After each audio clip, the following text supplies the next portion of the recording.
India's number 1 varicose veins hospitals ఐబీసీను సంప్రదించండి. మీ నొప్పి లేని ప్రయాణాన్ని ప్రారంభించండి. నమస్కారం, సుమన్ టీవీకి స్వాగతం. నేను మానస. ఈరోజు మనతో పాటు ఉన్నారు జ్యోతిష్య నిపుణులు, ఎనర్జీ వాస్తు స్పెషలిస్ట్, శ్రీ విద్య ఉపాసకులు శ్రీమతి జయప్రద గారు. వారితో మాట్లాడదాం. అమ్మ నమస్కారం. అమ్మ నమస్తే అమ్మ, శ్రీమాత్రే నమః. అమ్మ, ఈ నెలలో రాశి ఫలాలు తెలుసుకోవాలనుకుంటున్నాం కాబట్టి ఫస్ట్ ఆఫ్ ఆల్ ఈ గ్రహస్థితి ఏ విధంగా ఉంది, ఏ ఏ రాశిలో ఏ ఏ గ్రహాల సంచారం కనిపిస్తుందో తెలియచేయండి. తప్పకుండా నాన్న, ఈ మాసం మనకి ఏంటంటే చాలా అనుకూలమైన గ్రహస్థితి. ఎందుకంటే ఒక్కొక్క రాశిలో ఒక్కొక్క గ్రహం ఉంది. దానివల్ల కాస్తంత అనుకూలమైన ఫలితాలు కొన్ని రాశులకి, ప్రతికూల ఫలితాలు కొన్ని రాశులకు ఉన్నాయి. అయితే మనకు మేషరాశిలో శుక్రుడు ఉండడం వల్ల కొన్ని విషయాల్లో కొన్ని యోగాలు కొన్ని రాశుల వాళ్ళకి బాగుంది. సో శుక్రుడు మేషరాశిలోని, వృషభ రాశిలో రవి బుధుడు కలిసి ఉండడం, తర్వాత 13 వరకు రవి బుధుడు కలిసి ఉండి 13 తర్వాత మళ్ళీ మిథున రాశిలోకి రవిలు కలిసి ఉంటారు అక్కడ. సో మిథున రాశిలో మనకు ఆల్రెడీ గురువు ఉన్నారు. తర్వాత కర్కాటక రాశిలో కుజుడు మార్పు సింహరాశిలోకి వెళ్ళడం, సింహరాశిలో కేతువు కుజుడు కలిసి ఉండడం, కుంభరాశిలో రాహు ఉండడం, మీన రాశిలో శని భగవానుడు. గ్రహాలన్నీ ఈ ప్లేసుల్లో ఉండడం వల్ల ఏమవుతుందంటే కొన్ని రాశులకి చాలా అనుకూలమైన ఫలితాలు బ్రహ్మాండం కనిపిస్తున్నాయి ఈ మాసం. కొన్ని రాశులకి మిశ్రమ ఫలితాలు కనిపిస్తున్నాయి. సో ఏదైనప్పటికీ కొన్న జ్యేష్ఠ మాసం, ఈ జ్యేష్ఠ మాసంలో ప్రతి ఒక్కరు ఏంటంటే వాళ్ళు చేసుకునే విధి విధానాలు ఏంటంటే ఇంట్లో ప్రతిరోజు సూర్యోదయం పూర్వమే నిద్ర లేచి సూర్య నమస్కారాలు చేసుకొని సూర్య ఆరాధన చేసుకుంటూ దేవాలయానికి వెళ్ళి ప్రతి శనివారం తైలాభిషేకం శని భగవాన్ చేస్తే ఈ మాసం అంతా ఏ ఫలితం ఎలా ఉన్నప్పటికీ కూడా వీళ్ళకి అనుకూలమైన ఫలితాలు ఖచ్చితంగా జరిగే అవకాశాలు ఎక్కువగా ఉన్నాయి.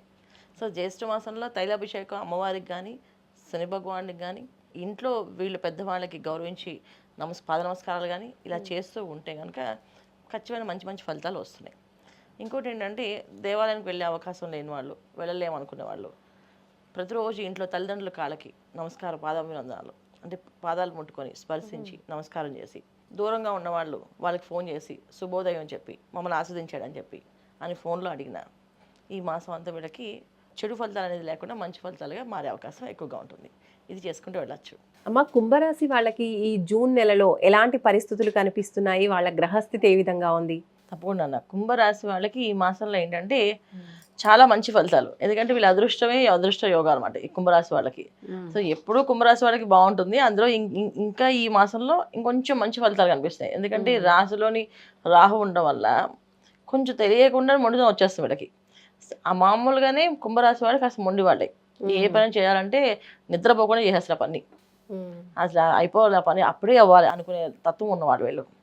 అది ఇవి మొత్తం మకర రాశికి ఇది కాస్త ఏదైతే స్లోగా నడుస్తారో కుంభరాశి వాళ్ళు చాలా ఫాస్ట్ నడుస్తారు. రెండింటికి శని భగవాన్ అధిపతి అయినప్పటికీ కుంభరాశిలో ఉన్నది కొంచెం ఫాస్ట్గా వెళ్తారు. ఏ విషయమైనా ఎంతో అగ్రెసివ్గా చేయడం కానీ, అయిపోవాలని కానీ, అలా నిద్రపోకుండా పని చేయడం కానీ వీళ్ళకి అలవాటు. సో ఇందులో రాహు రావడం వల్ల ఇంకొంచెం ఫాస్ట్గా పనులు అవుతుంటాయి. ఈ పని ఆ పని అనేది లేదు, అన్ని పనుల్లోనే అనుకూలత కనిపిస్తుంది. ముఖ్యంగా ఏంటంటే ఉద్యోగస్తులకి కొత్త ఉద్యోగాలు రావడం కానీ, ప్రమోషన్లు రావడం కానీ, వచ్చి వేరే ప్లేసెస్కి వెళ్ళడం కానీ, వేరే కంట్రీస్ కూడా వెళ్ళే అవకాశాలు కానీ, విదేశీ యోగాలు కానీ ఇవన్నీ కూడా కుంభరాశి వాళ్ళకి అనుకూలంగా ఉన్నాయి. ఇంకా వివాహ ప్రయత్నాలు, ముఖ్యంగా వివాహాలు అవ్వట్లేదు అనుకునే వాళ్ళకి వివాహాలు అయ్యే అవకాశం ఈ మాసంలో కనిపిస్తాయి. సంతానం కోసం ఎదురు చూసే వాళ్ళకి సంతాన భాగ్యం అనేది కనిపిస్తుంది. ఎప్పుడైతే సంతాన భాగ్యం అనేది వీళ్ళకి అనుకూలంగా కనిపిస్తుందో, అలాగే సంతానం ఎవరైతే కుంభరాశి వాళ్ళకి సంతానం ఉందో వాళ్ళకు కూడా మంచి ఫలితాలు కనిపిస్తున్నాయి ఈ మాసంలో. అంటే వివాహం కోసం, సంతానానికి వివాహం చేయాలనుకుంటున్నారు వీళ్ళు, ఆ యోగం అనేది ఈ మాసంలో వీళ్ళు చూడగలుగుతారు. అలాగే వీళ్ళు వ్యాపారంలో అభివృద్ధి రావాలనుకుంటున్నారు. అభివృద్ధి రావడం ఒకటి, ఎక్స్పాండ్ అవ్వడం కూడా అవకాశం ఉంటుంది.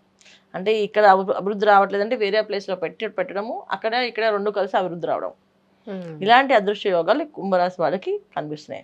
వీళ్ళకి ఒకే ఒక ప్రాబ్లం ఏంటంటే ఈ మాసంలో ఆరోగ్య విషయంలో జాగ్రత్తగా ఉండాలి.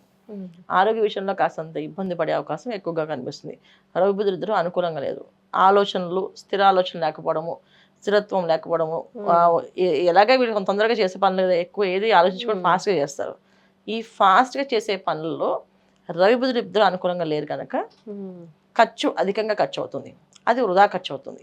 అంటే చేసే పని కరెక్ట్ అయినప్పటికీ కూడా అక్కడ 10 రూపాయలు ఖర్చు అవుతుంది, కానీ వీళ్ళకి 100 రూపాయలు ఖర్చు పెడతారు. ఇలాంటి జరిగే అవకాశం ఎక్కువగా ఉంది. ఆరోగ్య విషయంలో కాస్తంత ఇబ్బంది పడే అవకాశం ఉంది. గ్యాస్కి సంబంధించిన ఇబ్బంది, అనారోగ్య సమస్య, కొంచెం వీళ్ళకి రోగం అనేది రోగ పీడ అనేది కాస్త కనిపిస్తుంది. అంటే ఏంటంటే లోపల ఉన్న రోగం బయట రావడము, లేకపోతే ఆల్రెడీ రోగంతో బాధపడే వాళ్ళు దాని నుంచి ఆ పీడ నుంచి బయటపడము, ఇలా జరుగుతాయి. అంటే మనం ఎందుకు ఈ గోచారంలో చెప్తున్నాం ఈ విషయము అంటే, జన్మజాతకం మన దగ్గర లేదు. సో జన్మజాతకంలో వాళ్ళకి ఏ గ్రహస్థితి నడుస్తుంది, దశ అంతర్దశ. సో దశలో యోగం ఉన్నా ఈ యోగం వాళ్ళకి మంచి ఫలితాలు ఇస్తుంది. దశలో ఒకవేళ వాళ్ళకి ఇబ్బంది పెట్టే దశ ఉంటే ఇది కాస్తంత ఇంకొంచెం ప్రయత్నంలో ఇంకొంచెం ఇబ్బంది పడతారు. అది సో ఆరోగ్య విషయంలో కాస్త జాగ్రత్తగా ఉండవలసింది తప్ప మిగతా విషయాన్ని అనుకూలంగా కుంభరాశి వాళ్ళకి ఉన్నాయి. ముఖ్యంగా ఏంటంటే భార్యాభర్తల విషయంలో భార్యాభర్తలు ఇద్దరు కూడా ఒక మాట మీద అనుకుని చేస్తే గనక కాస్త ఇబ్బంది పడకుండా ఉండడం.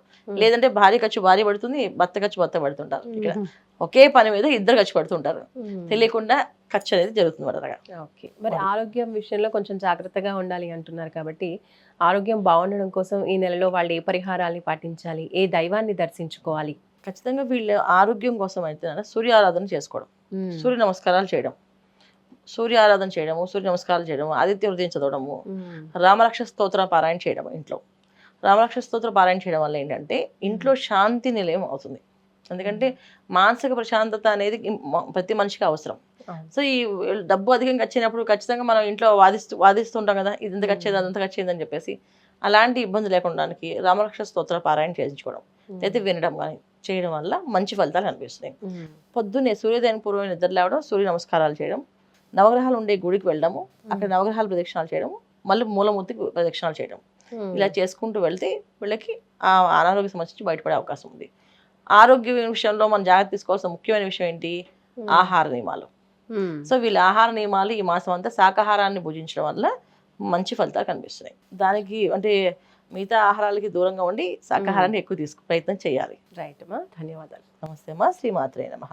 చూసారు కదండి, కుంభరాశి వాళ్ళ మాస ఫలితాలు జూన్ మాసంలో ఏ విధంగా ఉన్నాయి, అన్ని విషయాల్లో అనుకూలంగా ఉన్నప్పటికీ కాస్త ఆరోగ్యం విషయంలో జాగ్రత్తగా ఉండాలని తెలియజేస్తున్నారు. చూస్తూనే ఉండండి సుమన్ టీవీ. నమస్తే.